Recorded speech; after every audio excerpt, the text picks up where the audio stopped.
ఓ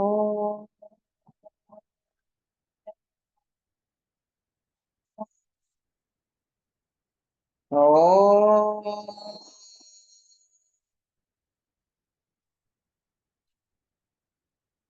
ఓ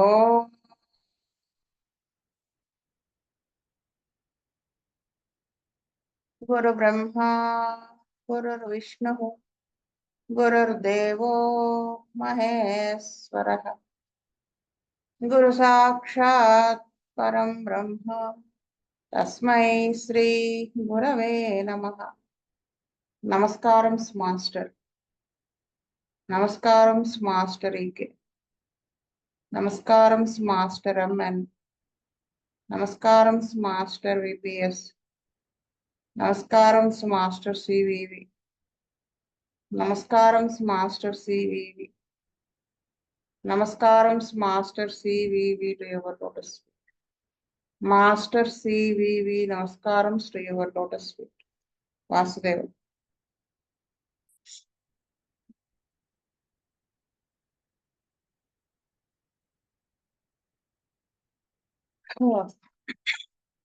last class కి continuation.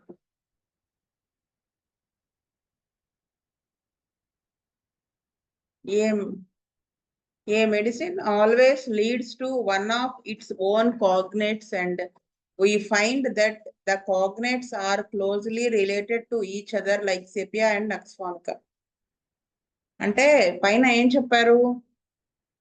ఒకసారి ఒక మెడిసిన్ లో నుంచి ఇంకొక మెడిసిన్ లోకి వెళ్తుంది, అప్పుడు మందు చేంజ్ చేయాల్సి వస్తుంది, పిక్చర్ మొత్తం మారుతుంది. అప్పుడు చెప్పారు అది ఎటువంటి మెడిసిన్ లోకి వెళ్ళే అవకాశం ఎక్కువ ఉంటుంది అంటే అంటే దానికి సిమిలర్ గా, చాలా వరకు సిమిలర్ గా ఉన్నటువంటి రిలేషన్ ఉన్నటువంటి డ్రగ్స్ లోకి వెళ్ళే అవకాశం ఉంటుంది. Like close related each other, ఒకదానికొకటి దగ్గరగా ఉండేటువంటి సెపియా నక్స్వామికా లాగా. A bilious fever in a sepia constitution is likely to call for nux vomica. అంటే sepia and as soon as that bilious fever or remittent fever has subsided, the symptoms of sepia come out immediately, showing the complementary relation of nux vomica and sepia. అంటే sepia constitution ఉన్న patient లో bilious fever ఈ పైత్యం చేసి ఆ జ్వరం అది వచ్చింది అనుకోండి, అప్పుడు నక్స్ వామిక అవసరం రావచ్చు. అంటే ఆ బిలియస్ ఫీవర్ మళ్ళీ ఉన్నప్పుడు ఆ ఫీవర్ కి సంబంధించిన సిమ్టమ్స్ ఉంటాయి కదా, అప్పుడు ఈ సెపియా కాన్స్టిట్యూషనల్ సిమ్టమ్స్ సబ్సైడ్ అయిపోతాయి అన్నమాట, కనిపించవు పైకి. నక్స్వామికకి సంబంధించిన సిమ్టమ్స్ కనిపించి నక్స్వామిక వేసినప్పుడు ఆ ఫీవర్, రెమిటెంట్ ఫీవర్ అంటే తెలుసు కదా, ఎప్పుడు కూడా అది నార్మల్ కి రాకుండా కంటిన్యూ అవుతూ ఉంటుంది డే అంతా కూడా. అది ఆ ఫీవర్ కానీ, ఆ బిలియస్ ఫీవర్ పూర్తిగా తగ్గిపోయిన తర్వాత అప్పుడు సెపియా సిమ్టమ్స్ బయటకు వస్తాయి అన్నమాట. అంటే ఇక్కడ మనకి నక్స్వామిక సెపియా కాంప్లిమెంటరీ రిలేషన్ అనేది తెలుస్తుంది. If the patient has been under the influence of sepia sometime and comes down with some acute inflammatory attack, he is very likely to run towards nux vomica or another of its cognates. ఇప్పుడు చెప్పిన దానికి reverse అన్నమాట. ఇది అవసరమైతే అదే వచ్చు, అది అది ఒకటి కాన్స్టిట్యూషన్ ఉన్నప్పుడు నక్స్ వామికా అక్యూట్ లో వేయొచ్చు, అక్యూట్ లో అవసరం రావచ్చు, లేదా దానికి రిలేటెడ్ గా ఉన్నటువంటి డ్రగ్స్ అవసరం రావచ్చు అనమాట. The whole materia medica abounds with these complementary and cognate relationships. అంటే ఈ మెటీరియా మెడికా మొత్తం కూడా ఏంటి ఫుల్ గా ఆ కాంప్లిమెంటరీ డ్రగ్స్, ఈ రిలేషన్షిప్ ఉన్నటువంటి డ్రగ్స్, సిమిలారిటీ ఉన్నటువంటి డ్రగ్స్ తో నిండి ఉందన్నమాట. The second prescription also takes into consideration the change of plan of treatment. ఒకసారి సెకండ్ ప్రిస్క్రిప్షన్ ఏదైతే ఉందో అది ట్రీట్మెంట్ ప్లాన్ ని మార్చే అవకాశం ఉంటుంది. అంటే ఇప్పుడు మనం ఒక డ్రగ్ వేసాము, అదే డ్రగ్ నెక్స్ట్ టైం ఇండికేట్ అవ్వాలని అవ్వకపోవచ్చు. చేంజ్ ఆఫ్ ద డ్రగ్ ఎప్పుడు చేయాలనేది పైన చెప్పారు, లాస్ట్ క్లాస్ లో చెప్పుకున్నాం. సో మన ట్రీట్మెంట్ ప్లాన్ ని మార్చే అవకాశం ఉంటుంది అని చెప్తున్నారు. The plan of treatment consists in assuming that the case is a psoric one, if looming up before the eyes, all the symptoms in the case and its history indicate SORA. అంటే treatment ఏమై ఉండొచ్చు అంటే మనకి పై కళ్ళ ముందు ఏం కనిపిస్తూ ఉంటుంది, ఆ కేస్ హిస్టరీ అంతా కూడా సోరిక్ సిమ్టమ్స్ ని ఇండికేట్ చేస్తూ యాంటీసోరిక్ డ్రగ్ వేయాలి అని మనకి ఇండికేట్ చేస్తూ ఉండొచ్చు. The treatment has probably consisted of sulfur graphitis and such medicines are as or well known to be antisorics.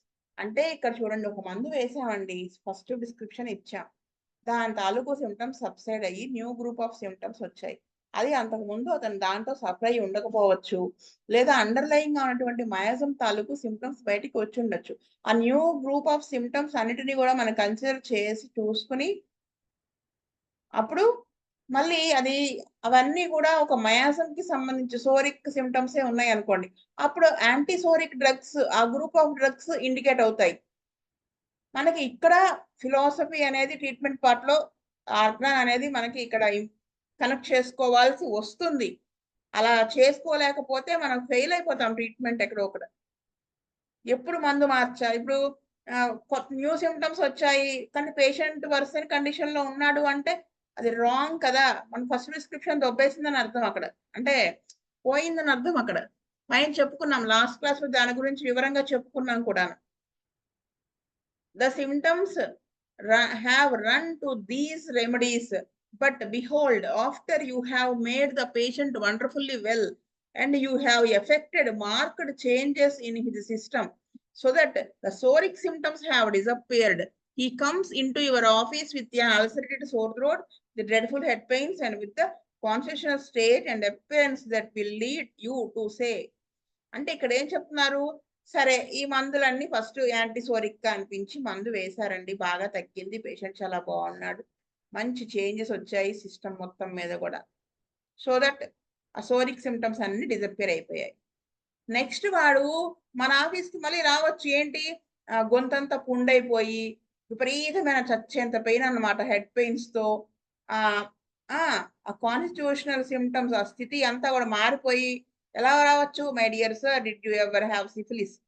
అప్పుడు మనం ఏం అడగాలి, ఈ సిమ్టమ్స్ పెట్టి ఎప్పుడన్నా నీకు సిఫిలిస్ ఏమైనా అటాక్ అయిందా? Yes, 20 or 30 years ago and it was cured with mercury. అవునండి వచ్చింది, మెర్కురీ డ్రగ్స్ వేసి అది క్యూర్ చేసుకున్నానని చెప్తారు. Now the soric condition has been subdued and this old syphilitic condition has come up. అంటే ఈ సోరిక్ కండిషన్ అనేది అని అది ఏమంటారు, కంట్రోల్లోకి వచ్చేసింది. అది ఇప్పుడు ఏం బయటకు వచ్చింది, ఫ్లేరప్ అయింది, సిఫిలిటిక్ కండిషన్ బయటకు వచ్చింది. This then indicates second prescription. చూసారా ఇక్కడ మనం అది సిఫిలిటిక్ మయాజం బయటకు వచ్చిందని తెలియలేదు అనుకోండి, మనకి ఏవేవో డ్రగ్గులు వేస్తాం అనుకున్నవన్నీ. అంటే మనకి ఆర్గనాన్ని తెలుసుంటే ఏ మయాజం నుంచి ఏ మయాజంలోకి వెళ్తుంది, సో ఈ మయాజం తాలూకు డ్రగ్స్ ఏవేవి ఇండికేట్ ఏవేవి ఉన్నాయి అనేది మనకు తెలిసి దాంట్లోంచి వేస్తాం. ఆ రిలేషన్షిప్ కోఆర్డినేట్స్ దానికి సంబంధించి సిమిలర్ డ్రగ్స్ వేస్తాం. ఖచ్చితంగా మనకి ఇక్కడ అది మనకి రావాలి అంటే ఆ గ్రిప్ రావాలి అంటే మాత్రం మీరు సీనియర్ ఫిలాసఫీ వినాయి ఉండాల్సిందే. అసలు ఈకే గారు ఎంతలా చెప్పారంటే, నేను ఒక 50-60 సార్లు చదువుకుంటాను, చదివితే కదా మైండ్ లోకి వెళ్ళిపోతుంది. ఈకే గారు ఎంతలా చెప్పారండి, అసలు స్టేట్స్ తో సహా చెప్పారు. స్టేజ్ 1 లో సోరా ఎలా ఉంటది, స్టేజ్ 2, స్టేజ్ 3 ఎలా చెప్పుకుంటూ వెళ్ళారు. అది ప్రతి మయాసము కూడా ఇన్క్యూరబుల్ కండిషన్ లోకి ఎలా వెళ్తుంది, ఏ స్టేజెస్ లో ఏ సిమ్టమ్స్ ఉంటాయి, ఈచ్ మయాసం కి ఇంక్లూడింగ్ ట్యూబర్కులర్ మయాజం ఆయన చెప్పారు, ప్లస్ కాంప్లికేటెడ్ మయాజమ్స్ ట్రీట్మెంట్ కూడా అలా చెప్పుకొచ్చారు ఆయన. ఇక్కడ ఆయన చెప్తున్నారు అదే, చూసారా, ఫస్ట్ ప్రిస్క్రిప్షన్ తర్వాత అది ఇంకో మయాజంలోకి వెళ్ళి ఫస్ట్ యాంటీసోరిక్ డ్రగ్ వేసాం, సోరా సిమ్టమ్స్ అన్ని ఉన్నాయని. మనకు తెలిసి సోరా అంటే సల్ఫర్ గ్రాఫైటిసే కాదు కదా, ఇంకా చాలా ఉంటాయి. ఆ గ్రూప్ ఆఫ్ డ్రగ్స్ లో ఏదో ఇండికేట్ అవుతుందని చూసి వేసాం. అది నెక్స్ట్ ఈసారి పేషెంట్ అన్ని తగ్గిపోతాయి. తగ్గి నెక్స్ట్ సిఫిలిస్ అంతకు ముందు దాన్ని అణచిపెట్టబడింది కదా, దాని తాలూకు సిమ్టమ్స్ అన్న మయాజం తాలూకు సిమ్టమ్స్ తో బయటకు వస్తాడు. సిఫిలిస్ అంటే మామూలుగా వచ్చే వ్యాధి ఎక్కడ వస్తుందండి, జెంటల్స్ మీద కదా. కానీ ఇప్పుడు మనం దేంతో వచ్చాడు, ulcerated sore throat with dreadful head pains. మనకు అసలు సిఫిలిటిక్ మయాజం తాలూకు సిమ్టమ్స్ తెలిస్తేనే కదా మనం అది ఈ మయాజంలోకి వెళ్ళిందని తెలుసు. ఖచ్చితంగా ఇది అన్నమాట. అక్కడ మనకి యాంటీసిఫిలిటిక్ డ్రగ్ అనేది సెకండ్ ప్రిస్క్రిప్షన్ అవుతుంది. You have to adjust your remedies to an entirely new state of things. So ఈ విధంగా మనము ఈ పరిస్థితులు మారే కొద్ది సిచ్యువేషన్ దాన్ని బట్టి మనం రెమెడీస్ అడ్జస్ట్ చేసుకోవాల్సి వస్తుంది. So it is also with regard to sycosis. Same thing applies to sycotic miasm. These states may alternate with each other. అంటే ఒకసారి సైఫిలిటిక్ మయాజం ముందుండి తర్వాత సైకోటిక్ అలా ఏదైనా కానీ బయటికి రావచ్చు అనమాట. When one is uppermost the other is quiet. ఏదైనా ఒక మయాజం పైన బాగా కనపడుతుంది అంటే ఇంకొకటి అండర్ డోర్మెంట్ గా ఉంటుంది. So you have to change your plan of treatment according to the state of the patient. సరే నువ్వు ఇప్పుడు మీరు ఏమంటారు పేషెంట్ కి ఏ పల్స్టులైనా వేస్తారు. దీనికి రానికి నేట్రమూర్ కదండి ముందు ఒక నేట్రమూర్ ఒక డోస్ వేసి చూద్దాం. అలా అవ్వదు. అది నేట్రమూర్లోకి వెళ్ళొచ్చు, మెడోర్నంలోకి వెళ్ళొచ్చు, ఆర్సనిక్ కల్బ్లోకి వెళ్ళొచ్చు. నక్స్వాన్కా ఉంది అది ఆర్సనిక్ కల్బ్లోకి వెళ్ళొచ్చు, తూజాలోకి వెళ్ళొచ్చు, మెడోర్నంలోకి వెళ్ళొచ్చు. అలా అంటే ఏ మాయాసంలోకి వెళ్తుందో అది చూసి అంటే according to the state of the patient మాత్రమే మన ట్రీట్మెంట్ ప్లాన్ చేంజ్ చేసుకోవాలి తప్ప మన దురద వల్ల చేంజ్ చేయకూడదు, మన ప్రెజరీస్ తో అవ్వకూడదు అని చెప్తారు. No prescription can be made for any patient except after a careful study of the case to know what it promises in the symptoms and everything that has existed previously. అంటే ఎప్పుడు మనము మందు వేయాల్సి వచ్చినా కానీ జాగ్రత్తగా చక్కగా ఆ కేసు గురించి స్టడీ చేసి అంతకుముందు చెప్పినటువంటి సిమ్టమ్స్ అంతకుముందు వచ్చి తగ్గిపోయినటువంటి వాటి అన్ని కూడా ఒకసారి మనం పునరావలోకనం చేసుకుని దెన్ మనం ప్రిస్క్రైబ్ చేయాలి తప్ప నాకు రోజుకి 50 మంది వస్తారండి నేను ఇలా చెప్తే ఎలాగా అంటే దేవతల వాటి ప్రాణం కదా. ఒకసారి మనం వేసిన ఒక్క డోసు వల్ల కేసు స్పాయిల్ అయిపోయిన కేసులు ఉన్నాయి. That is the important thing. ఇది చాలా ఇంపార్టెంట్ అని చెప్తారు. Always restudy your cases. ఆ కేసు నుంచి నాకు మంచి గ్రిప్ ఉందండి, అవి ఏం పప్పులు ఉడకవు అక్కడ, రీస్టడీ చేయాల్సిందే. డు నాట్ అడ్మినిస్టర్ బుజ్జి గారు అయితేనండి 1.5 year 2 years 2.5 years తర్వాత యూజువల్గా రీకెస్ట్రేషన్ చేయించేవాళ్ళు. నాకు ఫస్ట్ టైం నేను రీకెస్ట్రేషన్ చేయించినప్పుడు నాకు ఎలా రాయాలండి అని అడిగాను. అడిగితే గారు మాకు చెప్పారనమాట, ముందు ఫస్ట్ మన దగ్గరికి వచ్చినప్పుడు ఉన్న సిమ్టమ్స్ ఎలా ఉన్నాయో అడుగు, ఎంత పర్సెంట్ తగ్గినాయి ఏంటి అవన్నీ, తర్వాత ఇప్పుడు దేనికోసం వచ్చాడో అడుగు, ఇప్పుడు ఏమైనా సిమ్టమ్స్ వచ్చి కొత్తగా అని చెప్పుకొచ్చారు.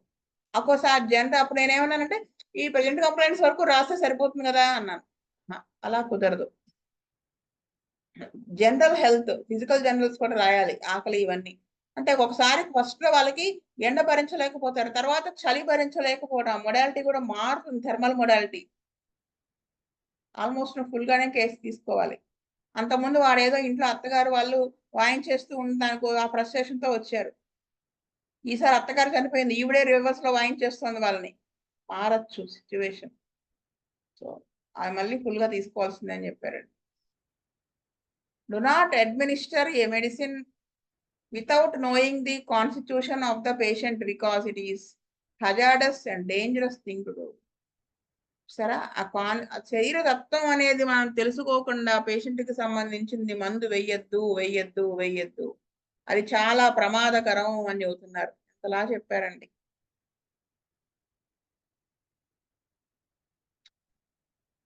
Next and last lecture, difficult and incurable cases palliation. While homeopathy itself is a perfect science, its truth is only partially known. అంటే హోమియోపతి శాస్త్రం అనేది అప్పట్లో పర్ఫెక్ట్ సైన్స్, ఇప్పుడు అంతేలే, కానీ తత్వం యథార్థం అంటే వాస్తవం ఏదైతే ఉందో అది మనకి కొంతవరకే తెలుసు, మనకి పూర్తిగా తెలియదు. The truth itself relates to the divine, the knowledge relates to man. అంటే ఏదైతే వాస్తవం ఆ తత్వం యథార్థమైనది ఏదైతే ఉందో సత్యం అనేది అది దేనికి సంబంధించింది అయి ఉంటుంది, దైవికం అయి ఉంటుంది. అది నాలెడ్జ్ జ్ఞానం అనేది ఒక మనిషికి సంబంధించినది, ఈ ట్రూత్ అనేది బియాండ్ దట్ మ్యాన్ అదే అని చెప్తున్నారు. నాకు ఈ సెంటెన్స్ చదివినప్పుడు అండి బుజ్జి గారు గుర్తొచ్చారు. అంటే ఆ పారం చూసిన వాళ్ళు ఈకే గారు వీళ్ళు. ఈకే గారు అనలేదులేండి నా మాట. నేను చెప్తున్నా నాకు అనిపిస్తుంది. అంటే ఆయన నాకు ఉన్న హోమియోపతి శాస్త్రంలో నాకు 20% కూడా ఇంకా రాలేదని ఏదో చెప్పారు ఆయన. మనకు అసలు ఇంక మనం ఏ రేంజ్ లో ఉంటామో ఆలోచించుకోవాలి. అంటే అది రావాలి అంటే ఇలా ఉండాలని చెప్తున్నారు. It will require a long time before physicians become genuine masters in this school. In Switzerland, the children have been raised for centuries to the knowledge that it is necessary to make watches perfectly. They have been raised as it were in the watch factories. Now, when homeopathy is hundreds of years old, the little ones grow up into the knowledge of it and observe and practice it. Our successors will acquire knowledge that we do not possess now. అంటే ఈ 100 సంవత్సరాలు అయింది కదా క్రితం మనం తర్వాత knowledge అది gain చేసి మనం అబ్జర్వ్ చేసి ప్రాక్టీస్ చేసాం. మన తర్వాత వచ్చేటువంటి వాళ్ళు కూడా నాలెడ్జ్ని గెయిన్ చేస్తారు కదా, వాళ్ళు చెప్పుకుంటారనమాట వీళ్ళకేమీ రాదు, వీళ్ళకి ఇంత నాలెడ్జ్ లేదు అని. Things will grow brighter as minds are brought together and men think harmoniously. అంటే ఏదైనా కానీ ఒక శాస్త్రం కానీ ఏదైనా అది బ్రైటర్ అవ్వాలి అంటే అందరి హృదయాలు కూడా బ్రెయిన్స్ అన్ని దగ్గరగా వచ్చి హార్మోనియస్ గా ఆలోచించాలి. వీడికి ఈ డ్రగ్ గురించి చెప్పేస్తే వీడు నేర్చేసుకుంటే మన టిప్పు పోతుంది, మన ఇది పోతుంది కదా అని అనుకోకూడదు. అలా ఉన్నప్పుడు మనకి ఖచ్చితంగా శాస్త్రం అనేది మనకు అర్థం కాదు పూర్తిగా. ఎందుకంటే అది డివైన్ అని చెప్పారు పైన చూడండి. అసలు అలాంటివి మనలో ఉంటుంది మయసం ఉన్నట్టు కదా. అప్పుడు మనకు నాలెడ్జే ఉంటుంది తప్ప ట్రూత్ అనేది మనకి వికసించదు లోపల. అప్పుడు పైనుంచి మన ద్వారా భగవంతుడు పనిచేయడు. అదే ఆయన చెప్తున్నారు. లాస్ట్ చాప్టర్కి వచ్చినప్పటికీ ఆయన చూడండి ఎలా చెప్తున్నారు. The more we keep together the better and the more we think as one the better. అందరం దగ్గరగా ఎంతలాగా కలిసిమెలిసి అంటే మైండ్స్ ఉంటాము, ఒకేలా ఆలోచిస్తాము, అప్పుడు ఇంకా బెటర్గా ఉంటాము. It is a pity that differences should arise among us when we have so perfect a truth to bind us together. అంటే జాలి పడాల్సిన విషయం ఏంటంటే మనల్ని ఒకదాంతో ఒకటి బంధించడానికి, అంటే మనకి చాలా ఒక ట్రూత్ అనేది ఉన్నప్పటికీ కూడా డిఫరెన్సెస్ అనేది మనలో మనకి ఎరేజ్ అవుతూ ఉన్నాయని చెప్పారు. It is very rarely the case that among the provings of our remedy is not one is to be found which corresponds to the characteristic features of the case. చాలా rare గా ఏంటంటే prove చేసినటువంటి drugs కి లోని characteristic symptom కి match అవ్వని case చాలా rare గా ఉంటుంది. It was rarely so in Hahnemann's day and it is certainly very rarely the case with our voluminous material medical. Beginners, of course, are obliged to rely very largely upon the repertories. Beginning లో start చేసిన వాళ్ళు ఖచ్చితంగా వాళ్ళు రిపర్టరీస్ మీద depend అవుతారు. అయ్యేలాగా రిపర్టరీకి బద్దులు అయిపోతారు అన్నమాట. This one thing you can depend upon. The image of the patient's illness becomes more simple when you have done your best to prescribe one remedy after another. ఈ అన్నిటికంటే దాని మీద డిపెండ్ అవ్వటం వీటన్నిటికంటే కూడా మనం పేషెంట్ యొక్క ఇల్నెస్ మీద మనం కాన్సన్ట్రేట్ చేసి మనం చదివి కేస్ షీట్ రాసి నీట్ గా చేసి అప్పుడు మనము ఒక డ్రగ్ ఒకదాని తర్వాత ఒక డ్రగ్ అనేది అవసరాన్ని బట్టి వేసుకుంటూ వెళ్ళడం అనేది చాలా సింపుల్ అవుతుంది. ఈ రిపర్టరీస్ అవి యూజ్ చేసి దాని మీద డిపెండ్ అవ్వడం దానికంటే. ఇన్ దీస్ డిఫికల్ట్ కేసెస్, ఇటువంటి కష్టమైన కేసెస్ గురించి చెప్తున్నారు.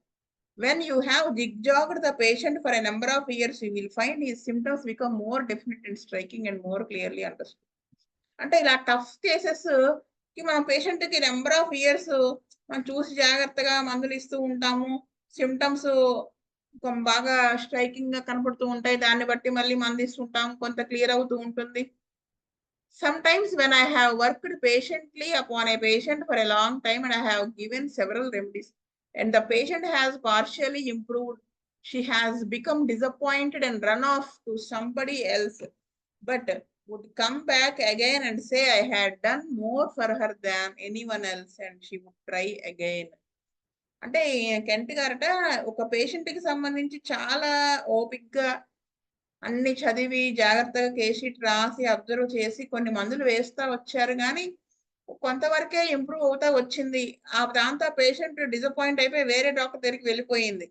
మళ్ళీ కొన్నాళ్ళకి ఈయన దగ్గరికే వచ్చి రియలైజ్ అయింది. మీరే నాకు ఎంతో కొంత మేలు చేశారు. మళ్ళీ మీరు ట్రై చేయండి అన్నట్టుగా. I have found in such instances that time has done much and that I had a little trouble then to grasp the case and make rapid progress. ఇలాంటివి జరిగినప్పుడు దానివల్ల నేను కొంత ఆ కేసు గురించి ఒక ట్రబుల్ గ్రాస్ప్ చేయగలిగాను. ఇంకా ఫాస్ట్‌గా ప్రోగ్రెస్ అయింది కేసు అని చెప్తున్నారు. In addition to that, she comes back with a patient state of mind which is more helpful to the physician than to her. The confidence of the patient helps the physician to find the right remedy. ఇంకా ఏంటి ఆ patient అక్కడికెళ్ళి betterment లేదని ఇక్కడ వెనక్కొచ్చింది కదా! ఈయనే కొంచెం బా చేశారు ట్రీట్మెంట్ అని వచ్చింది కదా! అది అంటే పేషెంట్ స్టేట్ ఆఫ్ మైండ్‌తో మరి వెనక్కొచ్చింది. ఏమని ఈ అది చాలా డాక్టర్‌కి చాలా హెల్ప్‌ఫుల్ అవుతుంది. అంటే కాన్ఫిడెన్స్ డాక్టర్ మీద ఉన్నప్పుడు డాక్టర్‌కి రైట్ రెమెడీ అనేది సజెస్ట్ అవుతుంది. అంటే ఎందుకు వాళ్ళు కూడా శ్రద్ధగా ఆలోచించి అడిగిన ప్రశ్నకి సమాధానం చెప్తారు నీట్‌గా. His mind works much better when he feels he is trusted. అంటే ఇతన్ని నమ్ముతున్నప్పుడు ఇంక మైండ్ ఇంకా బాగా పనిచేస్తుంది. The confidence of the patient sharpens his intelligence. ఆ పేషెంట్ యొక్క నమ్మకము మన యొక్క తెలివితేటల్ని, ఆ ఇంటెలిజెన్స్‌ని షార్పెన్ చేస్తుంది. ఇక్కడ మీకు ఒకటి చెప్తాను చూడండి. అంటే ట్యూబర్క్యులర్ మయాజం లేదా కాంప్లెక్స్ మయాజం కేసెస్‌లో ఏంటంటే మెయిన్ ట్యూబర్క్యులర్ మయాజంలో అసలు ఎంత విసిగించేస్తాయంటే అక్యూట్స్ మనకు ఒకసారి పేషెంట్ ట్రీట్మెంట్ స్టార్ట్ చేసిన తర్వాత ఒక 4, 5 నెలల వరకు మనం కాన్స్టిట్యూషనల్‌గా ట్రీట్మెంట్ చేయడానికి అవకాశం రాదు. ఒకటి తగ్గంగానే ఒకటి అక్యూట్స్ వాయించేస్తూ ఉంటాయి. ఒకసారి మనము ఇంకా కొంత సివియారిటీ తగ్గింది అక్యూట్ అన్నప్పుడు ఇంక పూర్తిగా అక్యూట్ కండిషన్ తగ్గకుండా కూడా ఒక్కొక్కసారి క్రానిక్ వేసేయాల్సొస్తుంది. అలా వేస్తేనే అది కొంత సెట్ అవుతుంది. ఈలోపు 6 నెలల నుంచి వాడుతున్నామండి. ఏమి తగ్గలేదని ఇంకో డాక్టర్ దగ్గరికెళ్ళిపోతా. నాకే ఒక ఎక్స్‌పీరియన్స్ జరిగింది. ఒక పిల్లోడు ఇద్దరుకి మందులు వాడుతున్నారు. అసలు ఎంత అక్యూట్స్ అంటే అసలు వారాల్లో ఒకసారి మందిస్తాం గదా! జలుబు చేసింది, జ్వరం వచ్చింది సంథింగ్. తగ్గడానికి నెమ్మదిగా అక్యూట్ 4 డేస్ పడుతుంది. ఎంఐ రికవర్ అవ్వడానికి 2 డేస్ పడుతుంది. మళ్ళీ ఆ నెక్స్ట్ డే ఏదో తాగేస్తుంది, తినేస్తుంది, లేకపోతే ఏ చల్లగాలికి ఎక్స్‌పోజ్ మళ్ళీ వచ్చేస్తుంది. లేదా ఏమీ అవ్వలేదనుకోండి. మనం మందేద్దాం ఇంకా అనుకుంటూ ఉండంగా ఫ్రిడ్జ్‌లో నీళ్ళు తాగేస్తుంది మా అమ్మాయి అని. అలా ఎప్పుడు అక్యూట్సే ఒకసారైతే నిమోనిక్ కండిషన్‌లోకెళ్ళిపోయింది కేసు. మళ్ళీ సచ్చి చెడి మందులేసుకొని తగ్గించుకుంది. అవకాశం ఇవ్వట్లేదు. మధ్యలో ఎక్కడో కాన్స్టిట్యూషన్‌లోకి వేశాను. కానీ ఎక్కడ వెంటనే ఏదో అక్యూట్ వీరేదో తినేస్తూ ఉండేవాళ్ళు బ్రేక్ అయిపోయేది. ఒకసారి గట్టిగా చెప్పాను. ఇలా అయితే పేషెంట్‌కి హెల్త్ చాలా ప్రమాద పరిస్థితిలోకెళ్ళిపోతుంది. అసలు ప్రాణం మీదకొస్తుంది. మీరవన్నీ తినకుండా ఉండాలి గదా! అంటే ఆ అమ్మాయి తినేస్తుందండి. తినేస్తుంటే మీరేం జేస్తున్నారు? కంట్రోల్ చేయాలి గదా! అని గట్టిగా చెప్పా. నాకు మందక్కర్లేదు మీ దగ్గర అని జెప్పేసి అవన్నీ తినకుండా పిల్లలెలా ఉంటారు? అది ఇది అని జెప్పేసి వెళ్ళిపోయారావిడ. కరెక్ట్‌గా 6 మంత్స్ తర్వాత మళ్ళీ వెనక్కొచ్చారు తెలుసా? నవ్వుతూ వచ్చిందావిడ. వచ్చి మీ అంతకుముందు ఈ మందు వేస్తే 2 రోజులకే తగ్గేదండి. ఇప్పుడు ఎక్కడ వాడినా గానీ అంత తగ్గటం లేదండి. 6 నెలల నుంచి బాగా సఫర్ అవుతున్నాం. ఇంగ్లీష్ మందులు వేసినా కూడా అంత పని చేయట్లేదని వచ్చి. ఇప్పటికి ఆవిడ చాలా నీట్‌గా, శ్రద్ధగా వాడటం మొదలుపెట్టారండి. ఇప్పుడు కంట్రోల్‌లోకి వచ్చింది కేసు. అది అలా ఉంటుంది. ఒక్కోసారి అలా వెళ్ళడం కూడా మంచిదే అని చెప్తున్నారు. ఆయన చెప్పారు. Closely analogous to these cases are what may be called alternating complaints and one-sided complaints, those that show but one side. It is not uncommon for the patient's malady to have two sides, one side being manifested when the other side is not. అంటే alternating complaints కొన్ని ఉంటాయి. ఇప్పుడు I symptoms వచ్చాయనుకోండి, దానికి మందేసాం. తగ్గి మళ్ళీ stomach symptoms వస్తాయి. I సింప్టమ్సే కదా ఉన్నాయి ప్రస్తుతం, ఇంకేం లేవు కదా! స్టమక్ సింప్టమ్స్ వస్తాయి. దానికి మందేస్తాం. మళ్ళీ తెగ ఐ సింప్టమ్స్ వస్తాయి. అప్పుడు మనకు అర్థమవుతుంది ఇది ఆల్టర్నేట్ అవుతున్నాయి ఈ డ్రగ్స్ అని. అప్పుడు మొత్తానికి I symptoms and stomach symptoms alternate అవుతున్నాయి అనేది తీసుకుని సమగ్రంగా కేస్ షీట్ మొత్తం కేస్ యాజ్ ఏ హోల్ చూసినప్పుడు ఇంకో డ్రగ్ ఇండికేట్ అవుతుంది, అప్పుడు తగ్గుతుంది. అదే నేను ఎక్స్ప్లెయిన్ చేస్తాను. I symptoms may be present when the stomach symptoms are absent. You may find that euphoria is more sharply related to the eye symptoms and than the antisoric that fits the whole case, and that pulsatilla fits the stomach symptoms much better than the antisoric that fits the whole case. But remember that there is one antisoric that is more similar to the whole patient than these special remedies because it is better fitted to the generals. అంటే I symptoms తో మన దగ్గరికి వచ్చాడు, యూఫ్రీషియా బాగా indicate అవుతుంది, striking గా ఉన్నాయని వేసాం అండ్ ఫిట్ అయింది, కేసు తగ్గింది. మళ్ళీ వాడు స్టమక్ సిమ్టమ్స్ తో వచ్చాడు, పల్స్ట్లా ఇండికేట్ అయిందని వేసాం. కానీ మనం ఏం చేయాలి, ఈ అన్నిటికీ కలిపి ఈ స్పెషల్ రెమెడీస్ వేయకుండా అన్నిటికీ కలిపి జనరల్ సిమ్టమ్స్ అన్నిటినీ కన్సిడర్ చేసుకుని ఇది కూడా కన్సిడర్ చేసి ఇది కూడా ఒక సిమ్టమ్ గా కన్సిడర్ చేసి మనం మందు వేస్తే యాంటీసోరిక్ డ్రగ్ మొత్తం పోతాయి. The oftener you prescribe for different groups of symptoms, the worse it is for your patient, because it tends to revert the constitutional state upon the patient and to make him incurable. అంటే నువ్వు ఎంత తరచుగా ఈ group of symptoms కి ఈ మందేసి, ఆ group of symptoms ఇంకో మందేసి, అయితే పొద్దున్న ఒక సాయంత్రం సల్ఫర్ అన్నాం, అలా వేస్తే కొద్ది ఏమవుతుందంటే సీరలు కొడుతూ ఉన్నాం అనుకో, దీనికి ఈడు వచ్చింది అనుకో ఇక్కడ మేక్ కొట్టాం, ఇది వచ్చింది ఇంకో చోట మేక్ కొట్టాం, అలా చేస్తే అది ఏమవుతుంది, లాస్ట్ కి పేషెంట్ ని మనం ఇన్క్యూరబుల్ కండిషన్ లోకి మనం తీసుకెళ్ళినట్టు అవుతుంది. Do not prescribe until you have found the remedy that is similar to the whole case, even although it is clear in your mind that one remedy may be more similar to one particular group of symptoms and another remedy to the another group of symptoms. అంటే case మొత్తం totality of symptoms, total case మొత్తానికి కూడా ఒక drug నీకు strike అవనప్పుడు ఖచ్చితంగా నువ్వు wait చేయి తప్ప గబక్క ప్రిస్క్రైబ్ చెయ్యకు.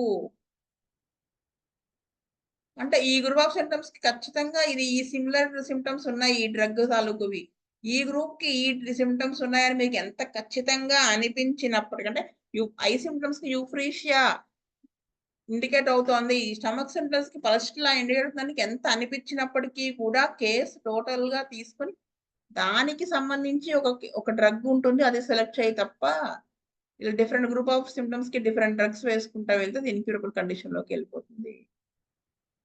అంటే ఇప్పుడు అదొక దారి ఇదొక దారి రెండు కలిసే కామన్ పాయింట్ ఎక్కడ ఉంటుంది కదా, వ్యాధి అసలు మొదలైంది ఎక్కడ, అండర్లైన్ గా ఉన్నటువంటి మయాజం ని కట్ చేయకపోతే ఈ పై సిమ్టమ్స్ కి వేస్తే మయాజం అండర్లైన్ గా ప్రొసీడ్ అయిపోతూ ఉంటుంది ముందుకి.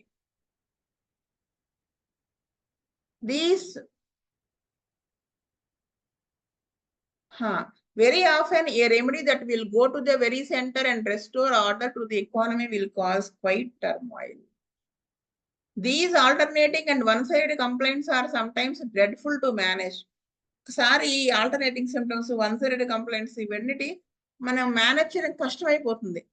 When everything is thrown to the surface or the extremities, example when gouty and rheumatic symptoms have an outward tendency, the patient will run off and leave you. అంటే మనము ఇప్పుడు ఈ govt symptoms తో వచ్చాడు, మనకి సమగ్రంగా లేదు మందు సెలెక్ట్ చేయడానికి, ఏ ప్లాస్మోనో పెట్టాం, ఒకసారి ఏమవుతుందంటే బయట ఈ సిమ్టమ్స్ సఫర్ అవుతూ పేషెంట్ మన వదిలిపెట్టి వెళ్ళిపోతాడు. Incurable complaints and you meet many will trouble any physician.